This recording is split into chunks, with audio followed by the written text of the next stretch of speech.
All right, our Docker file is almost ready. Now, how do we start our application? Well, earlier you saw that. Here in the project directory, we can start the application by running npm start. So this is the command that we should execute when starting a container. So let's start a container, docker run. Now we're not going to use the interactive mode because we don't want to interact with this container. We're not going to run a shell session. We just want to start the application. So we type the image name. Now let's see if we execute this command up to this point. Our container started and then stopped because we didn't specify a command or a program to execute. So this is where we're going to type npm start. Take a look. All right, we got a permission error. Look over here, permission denied.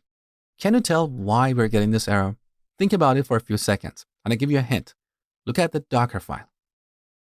Here's the answer. In our Docker file, we set the user at the end.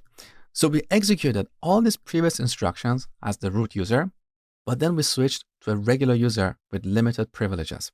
So we should move these two lines on the top. So first, we set the user, then we create the working directory, copy files, and so on. Now we have to rebuild our image and start a new container. So back in the terminal, let's stop this process by pressing Ctrl and C. Good.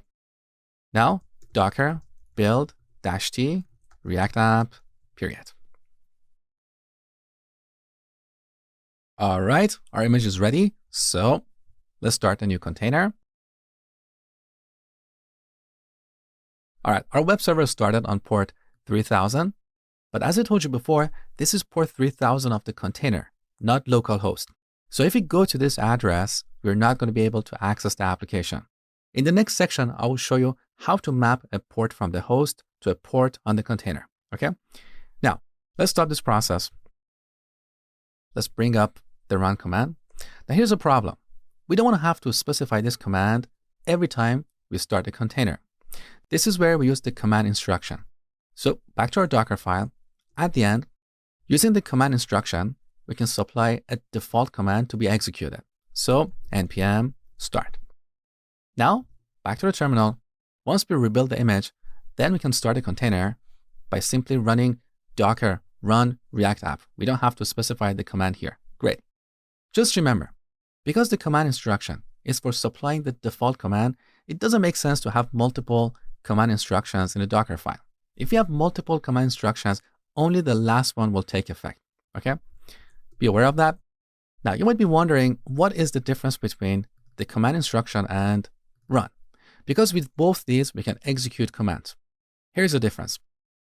The run instruction is a build time instruction. So this is executed at the time of building the image. So when building the image, we're installing npm dependencies, and these dependencies are stored in the image. In contrast, the command instruction is a runtime instruction. So it's executed when starting a container. Okay? Now, this command instruction has two forms. What you see here is called the shell form. We also have another form called execute form, which takes an array of strings. So npm and start. What is the difference? Well, if we use this syntax, Docker will execute this command inside a separate shell. That is why it's called the shell form. Now, on Linux, that shell is /bin/shell, the original shell program. On Windows, it's CMD or command prompt. Now, the common best practice is to use the execute form, because with this, we can execute this command directly, and there's no need to spin up another shell process. Also, this makes it easier and faster to clean up resources when you stop containers. So always use the execute form. So let's get rid of these. So here's our command instruction. Now we also have another instruction called entry point, which is very similar to command. So it has two forms, the shell form or the execute form. So it takes an array of strings. Now, what is the difference? Well, we can always overwrite the default command when starting a container. So back to the terminal, when we run this container, we can supply another command. So we can say echo hello, and this will override this command over here. So for the same reason, here we can run a shell session, and of course, we want to use the interactive mode.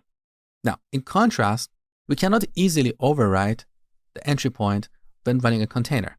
If you want to do that, we have to use the entry point option. Now, a lot of people forget to use this. That's why it's a little bit harder to overwrite the entry point.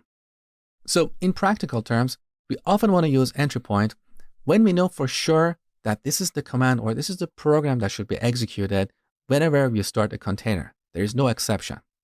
In contrast, with the command instruction, we have a bit more flexibility. We can always overwrite this.